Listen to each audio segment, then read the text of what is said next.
Dr. R. Soeharto merawat kesehatan Bung Karno sejak zaman penjajahan hingga kemerdekaan.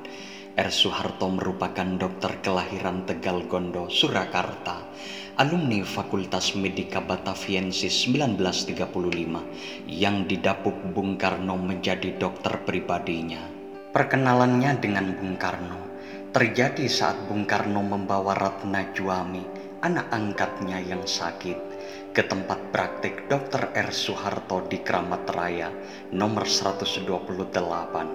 Saat itu hanya ada 5 dokter swasta yang membuka praktik, termasuk Dr. R. Soeharto, sisanya dokter Belanda atau dokter pegawai kolonial. Pada akhir tahun 1942, Bung Karno memanggil Dr. R. Soeharto untuk mengobati flu yang dideritanya. Dari mengobati anak serta flu tersebut, Bung Karno mendapuknya sebagai dokter pribadi. Dr. Soeharto mendampingi sang proklamator sampai tahun 1967, tepat saat kekuasaan Bung Karno runtuh. Tidak hanya Bung Karno yang ditanganinya, Dr. Soeharto juga didapuk mengawal kesehatan Bung Hatta. Lewat 2 pemimpin republik di masa awal kemerdekaan itu, Dr. Soeharto akhirnya kenal dan dipercaya merawat tokoh-tokoh besar republik, mulai dari M.H. Tamrin, Ki Hajar Dewantara, hingga Jenderal Sudirman.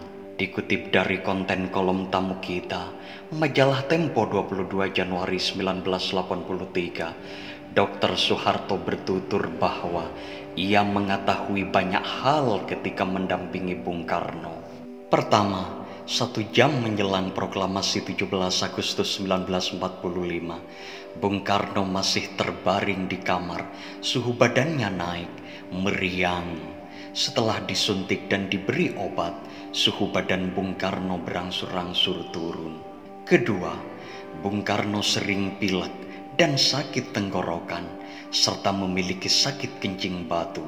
Ketiga, rumah Dr. Soeharto di Kramat Raya pernah menjadi tempat berunding Bung Karno dan Tan Malaka.